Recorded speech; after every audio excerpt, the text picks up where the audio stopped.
My name is Lena, and if you're listening now, maybe you know what it feels like to be broken by the people you trusted most. I live in a quiet little town called Rosefield. It's the kind of place where flowers bloom early in spring, where children ride their bikes down leafy streets, and where neighbors greet each other by name. To most people, life here seems peaceful, predictable, safe. That's what I thought, too. I lived in a small, blue-doored house with my husband, Ethan. We'd been married for 10 years, a full decade, long enough to build a life and to believe that life would last. And then there was my sister, Myra. She wasn't just my sibling. She was my first best friend. We grew up sharing bedtime secrets, childhood dreams, even our clothes. We used to whisper under the covers, promising we'd always be there for each other, no matter what. I believed that. I believed in us. I believed in her. But sometimes, the people we love most are the ones who leave the deepest wounds. Ethan and I met when we were in our 20s, through friends, on a chilly autumn night. He had soft eyes, warm hands, and this calm way of speaking that made you feel like everything would be okay. He was an architect. He loved building things, and he dreamed of creating a home where love would live in every corner. One snowy evening, right in front of a little bookstore I adored, he asked me to marry him. I said yes with tears in my eyes and my heart wide open. Our life was simple, not perfect, but real. We saved money. We bought a small home. We painted the walls together and danced barefoot in the kitchen. We had friends over for dinner. We held hands at the movies, and we talked about growing old together. I felt lucky, grateful, loved. Myra, my sister, lived in the city, just over an hour away. Her life moved faster. Big lights, big energy. She worked in marketing and always had stories to tell. But she came to visit often. We'd sit for hours, talking over coffee and laughing like teenagers again. Ethan liked her. He said she brought a spark into our quiet home, and I was just happy to have my sister close. Then, one day, everything shifted. Myra called me crying. She'd lost her job. Her apartment lease was ending, and she didn't know where to go. Without hesitation, I told her to come stay with us. We have a guest room, I said. Stay as long as you need. Ethan agreed. Of course, he told her on the phone, your family. And just like that, Myra moved in. She brought her suitcases, her perfume, her bright laughter. And at first, it was nice, like we were kids again, sharing space, cooking together, watching silly shows. Ethan even helped her search for jobs online. He listened to her stories, encouraged her. I told myself this was what family was for, helping each other get through the hard parts. Weeks passed, then months. Myra found a part-time job, but said she couldn't afford to move out yet. I didn't mind. At least, not at first. But something started to change. It was never just one moment, just little things. Ethan started coming home from work earlier. He used to stay late, finishing projects. Now he'd be home by 6, sitting at the kitchen table with Myra. They talked and laughed softly while I did the dishes, packed lunches, paid bills. I told myself it was nothing. She was his sister-in-law. He was being kind. They were both under stress. I shouldn't be jealous. I shouldn't be insecure.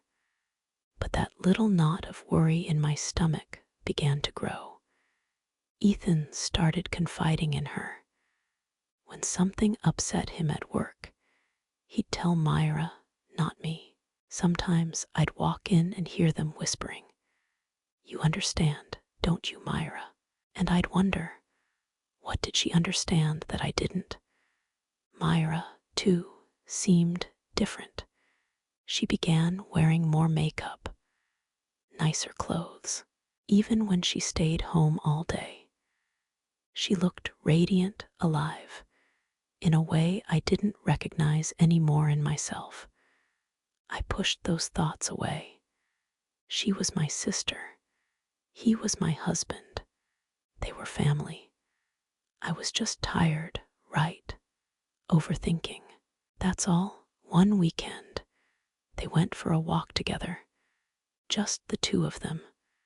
They said they needed fresh air. They were gone for hours. When they returned, their cheeks were flushed. Their eyes were bright, and my heart sank. That night, I asked Ethan where they had gone. He avoided my eyes. "Just around the park," he said quickly. Myra chimed in. We had such a good talk, but her smile didn't reach her eyes. That evening, I couldn't sleep. I stared at the ceiling and felt my breath catch in my chest. The next morning, I confronted Myra gently. "You and Ethan, you seem very close lately. Is everything okay?" She laughed, a sharp, dismissive sound. "Oh, Lena," she said, "don't be ridiculous. Ethan's like a brother to me. You're overthinking." But her touch on my arm felt rehearsed. Her words didn't calm me.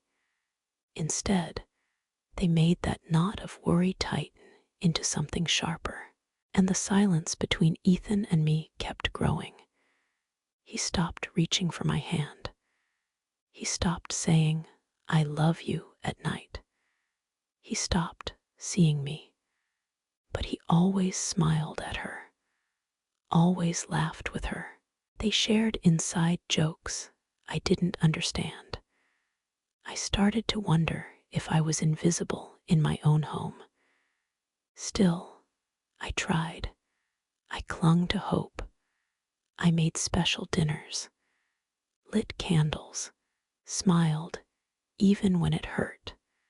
But it wasn't enough. Then came the day. I couldn't pretend anymore. What do you do when your entire world collapses?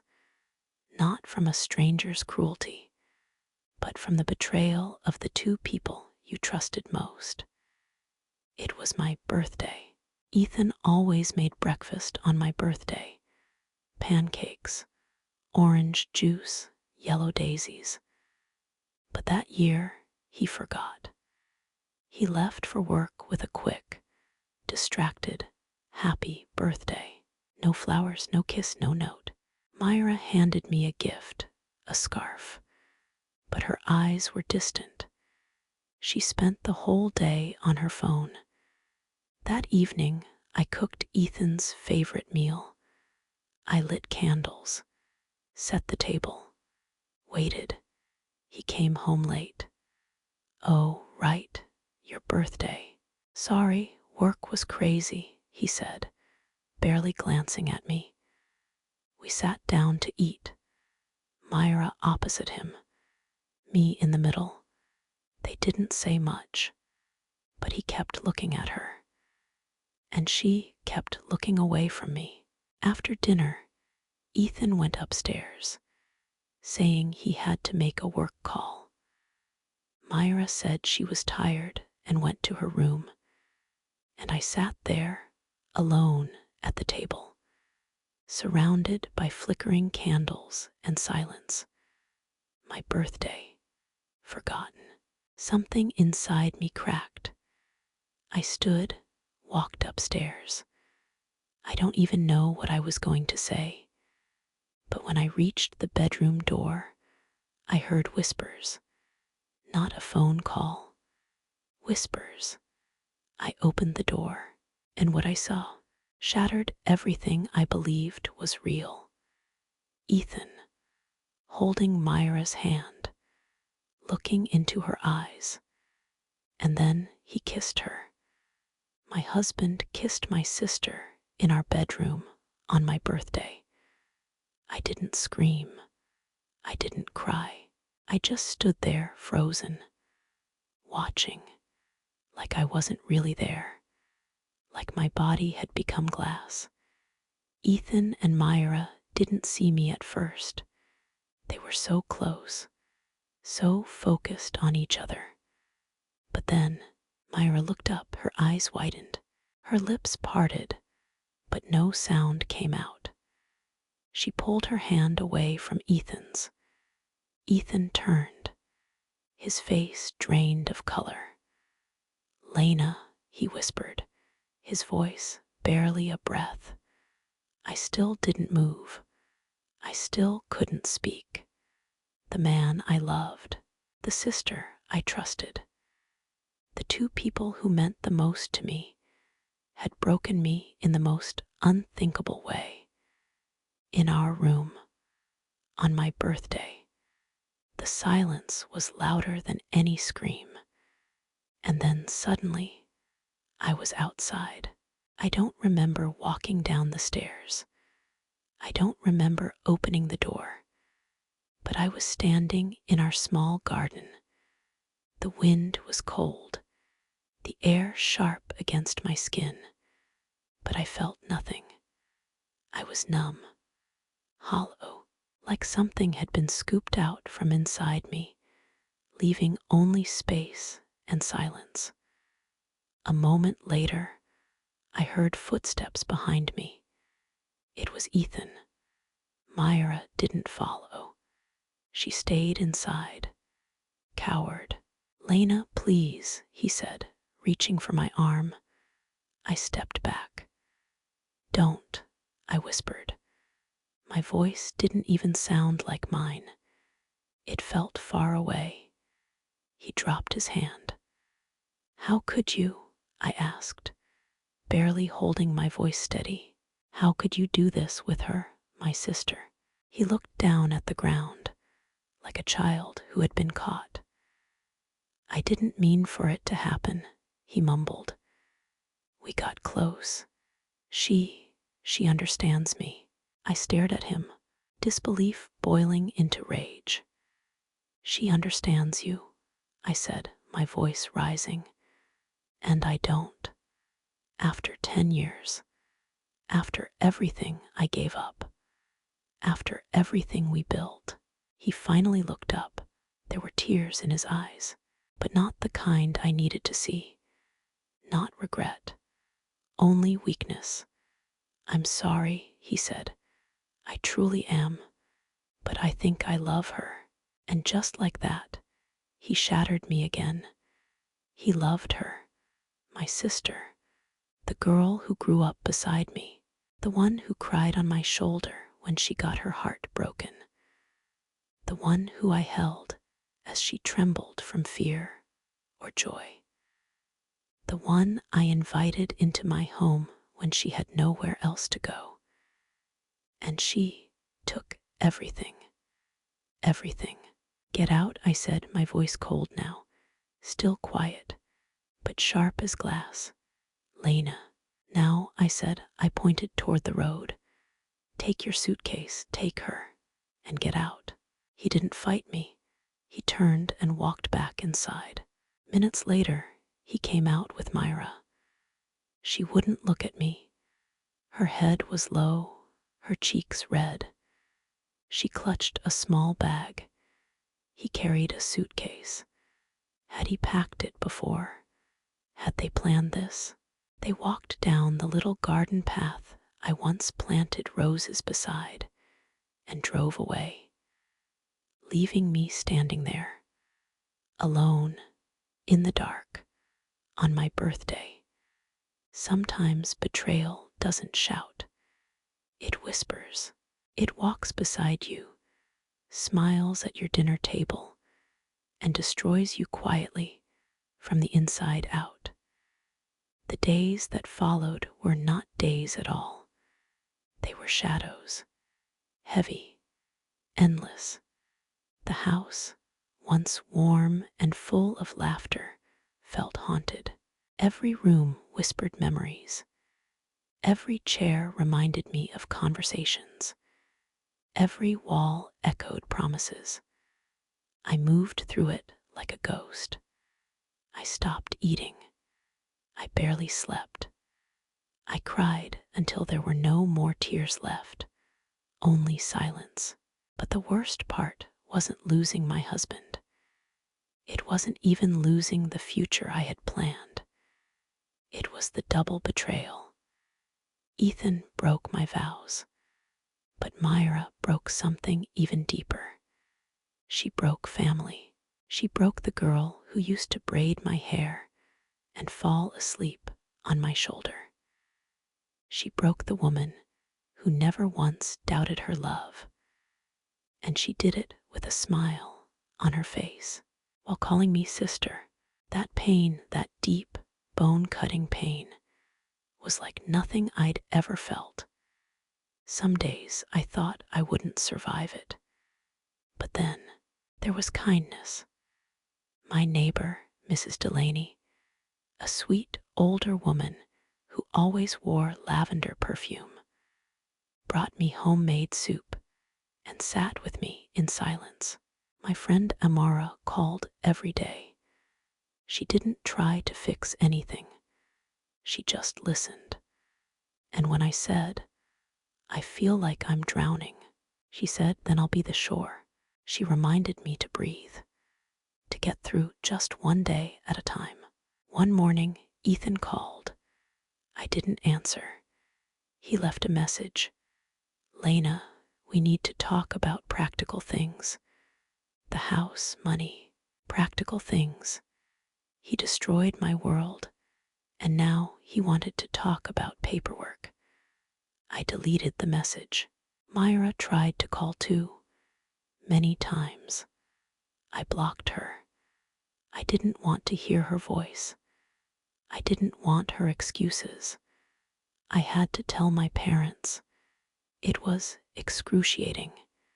They were devastated. My mother cried beside me, holding my hands like I was a child again.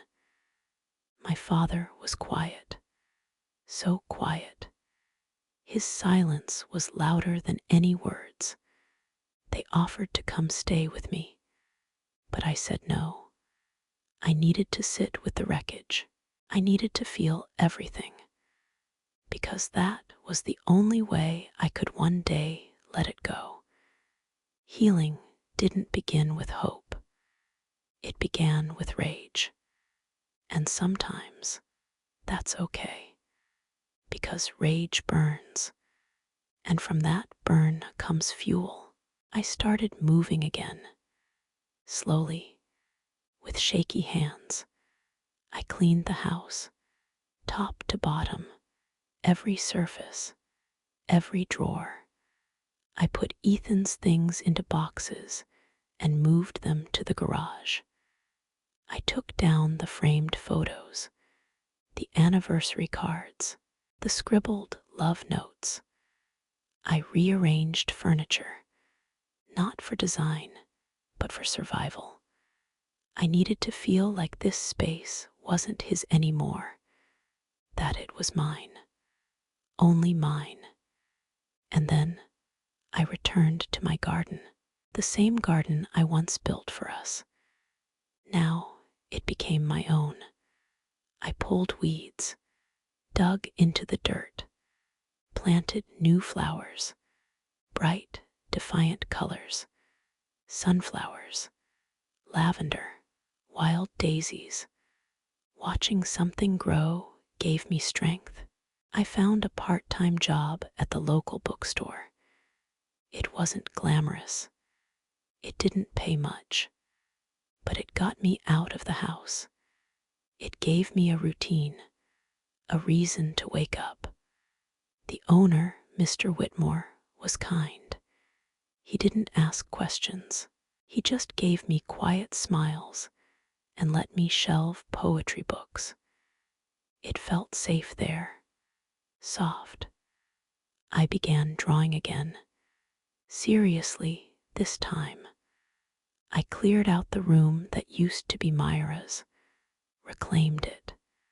I set up an old desk, a cup of pencils, a stack of paper, and I drew my pain, my anger, my confusion.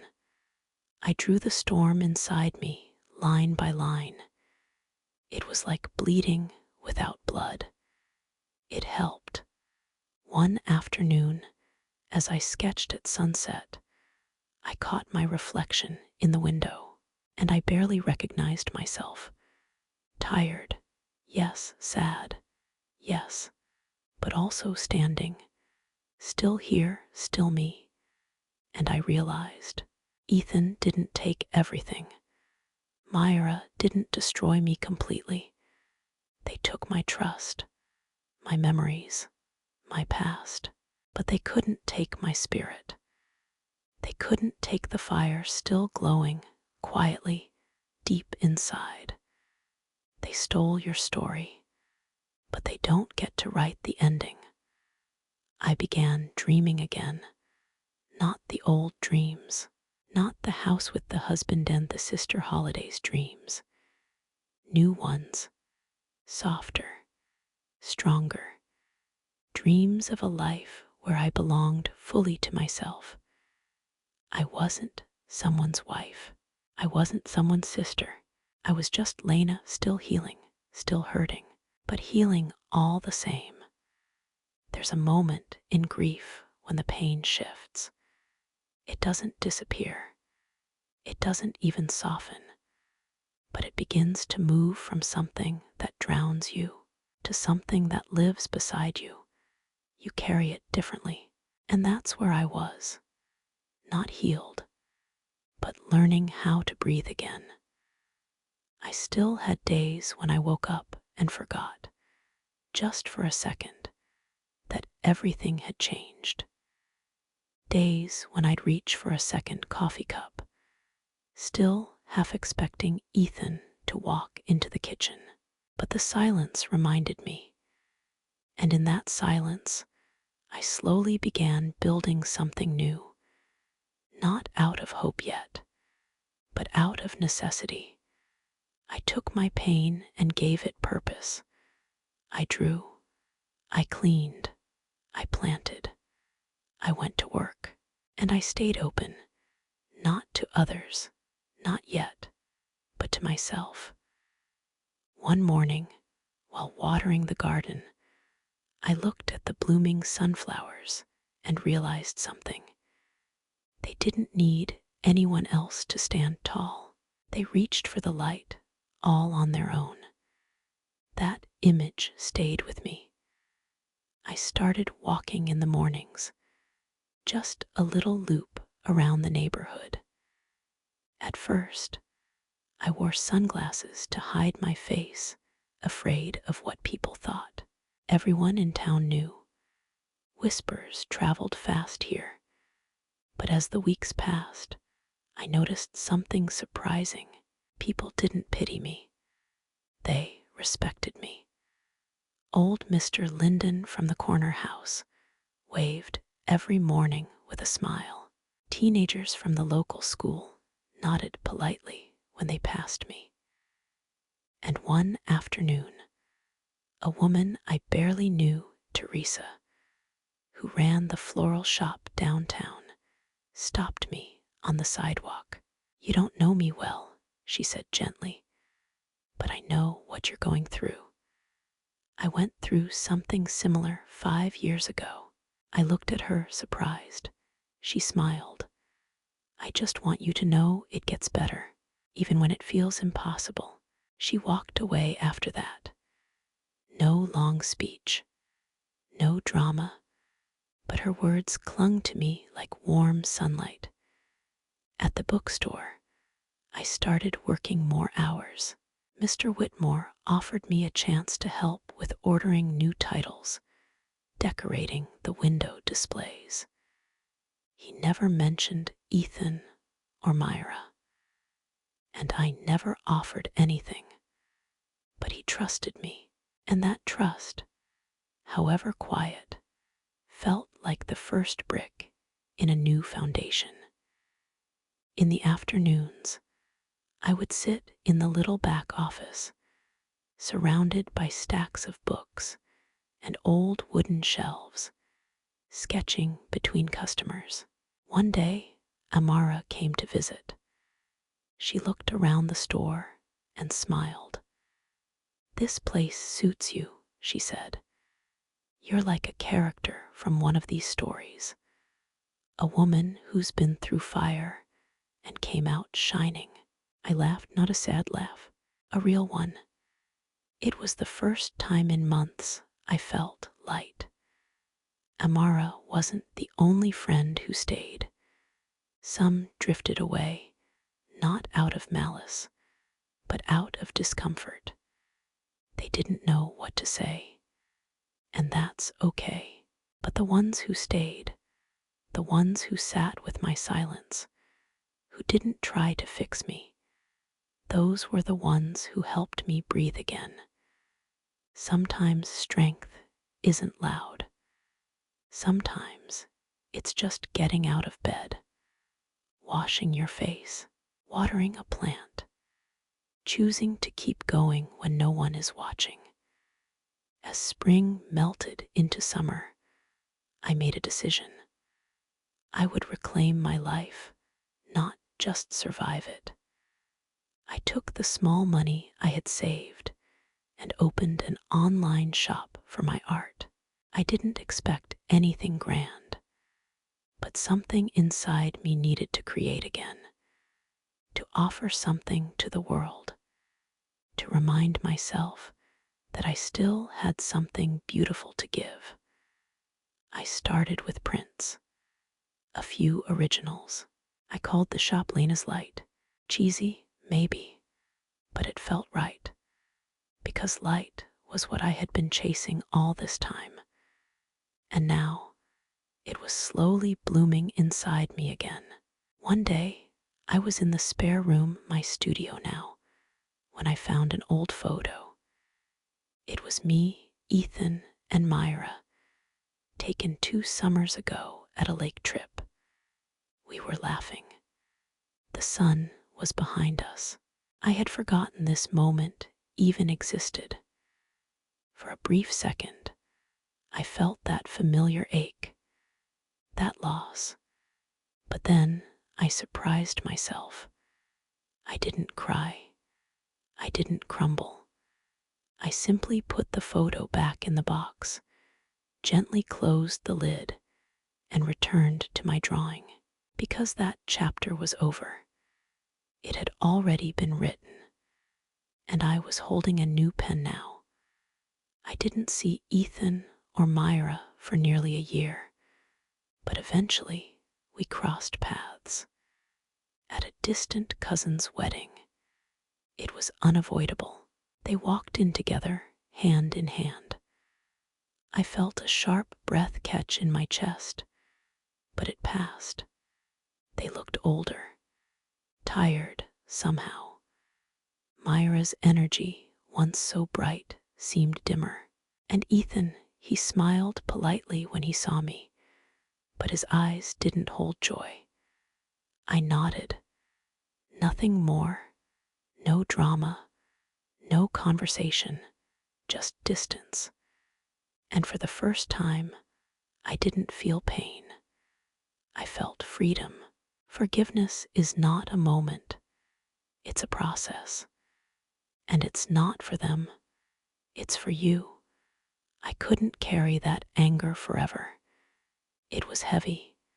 It burned. So I started letting it go, piece by piece. Forgiving Ethan came first, not because he deserved it, but because I needed to breathe. I needed to stop replaying every moment, every word. I needed peace. Forgiving Myra, that was harder, much harder, because she wasn't just a partner. She was blood. She knew me in ways no one else ever had. And that kind of betrayal, it carves a wound so deep it echoes. But still, I worked on it, for myself, not for her. Forgiveness doesn't mean forgetting. It means choosing not to let the pain write your story anymore. As the second year arrived, I started teaching a small art class on Saturdays at the community center. 5 students, mostly women, some older, some my age. We didn't talk much about our personal lives, but every now and then, someone would say something like, "My husband left me last year," or "I lost my sister. We haven't spoken in 10 years." And we'd all nod, no judgment, just quiet knowing. There's a sacredness in shared silence, a kind of healing that doesn't need words. And in that little classroom, with our hands covered in charcoal and paint, I found a strange kind of joy. Not the joy I used to chase, not laughter at dinner parties or perfect holidays, but something gentler, more grounded, a kind of joy that grows from the inside out. I repainted the living room, a cheerful green. I filled the walls with my art, my color, my lines. I bought a new chair for the garden, a place to read, to sip tea, to rest. And slowly, the house became mine again, not the ghost of what used to be, but the beginning of what was yet to come. It's been 3 years now. 3 years since my world cracked open, and everything I thought was permanent disappeared. 3 years since the night I stood alone in the garden, barefoot and broken, watching my old life drive away. I sometimes wonder how I survived it. But then I remember I didn't survive it in one piece. I shattered. And then I chose, over and over again, to gather those broken parts and shape them into something new. I still live in the same little house, the one with the blue door, but it's not the same house anymore. Now it smells like fresh paint and jasmine tea. Now the walls hold new art, not photographs of a past I no longer belong to. The kitchen hums with quiet music in the mornings. The garden is wild with color. It feels like mine, fully, quietly, entirely mine. I don't wake up with tears in my eyes anymore. I wake up with sunlight on my face, with things to do, with things to love. And for the first time in a very long time, I feel whole. Not because someone else completes me, but because I found the missing parts within myself. The bookstore job I once took out of desperation, it's now full-time. Mr. Whitmore, who's become something like a gentle uncle to me, entrusted me with managing the shop. I rearranged the sections, curated little reading corners, and built a children's nook that makes every Saturday magical. Every time I place a book into someone's hands, it feels like I'm handing them a window, a way to see the world, to feel something, to heal something. Funny, isn't it, that the woman who once forgot how to breathe now helps others find stories that make them feel alive. And the art, it grew too. What started as a small online shop is now something steady. I sell prints, originals. I've been invited to show my work at local craft fairs. I even taught a weekend workshop in the city last fall. People write to me. They say my drawings make them feel seen, understood, held. And every time someone says that, a part of me heals a little more. Not because they praise me, but because I remember what it felt like to not be seen at all. To sit across the dinner table from people who no longer looked at me. To feel invisible in my own home. And now, somehow, I help others feel visible again. That is not small. That is power. Ethan and Myra, they're still together. They live in another town. I hear things now and then through family, mutual acquaintances. We've had to be in the same room twice since it happened. Weddings, obligations. We're polite, brief, but something about them is different. Their laughter feels muted, their light a little dimmed. Myra still can't look me in the eyes for long. And Ethan, well, he tries. He does. But the truth always lives between us, no matter how many years pass. And honestly, that truth is not mine to carry anymore. They are no longer the center of my story. They are simply a chapter. One I've closed, but never erased, because pain is part of the journey. And to pretend it didn't happen would be to pretend I never grew. So yes, I carry the past with me, but I don't let it weigh me down. I've learned to hold it gently, like an old photograph, folded at the corners, fading in the light. Sometimes I still think about the version of me who stood in that garden on her birthday, watching the two people she loved most walk away. I wish I could go back to her, not to stop the pain, but to hold her hand and whisper, "You don't know this yet, but one day you'll thank them for leaving, not because they were right, but because you were meant for more than surviving."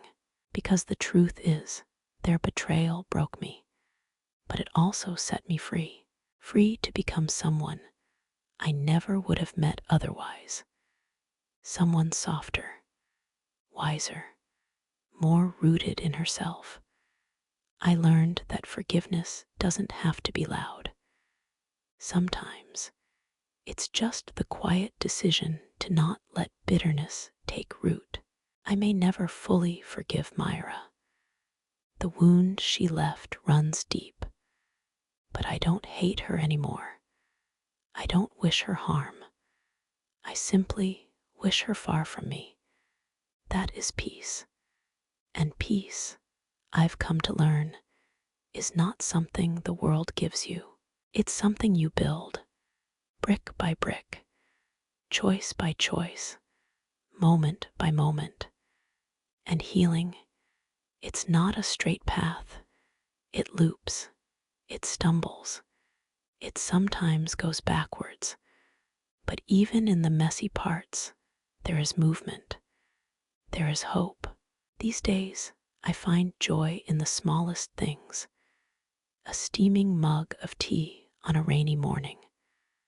A dog barking in the distance. A child giggling in the bookstore. The smell of fresh ink on paper. The first bloom of lavender in my garden. Things I once took for granted now feel like quiet miracles, because I know what it means to lose everything, and I know what it means to choose to start again. There is a kind of power in that, not the kind that shouts, but the kind that steadies, the kind that lets you stand alone in your own kitchen and smile for no reason at all, because you're alive, because you're still here, because somehow, against everything, you made it. And not just through the storm, but into the light beyond it. I don't know where life will take me from here, but I know this: I am enough. As I am, no one completes me. No one defines me. I am whole, not because I was never broken, but because I gathered the broken pieces and wove them into something new.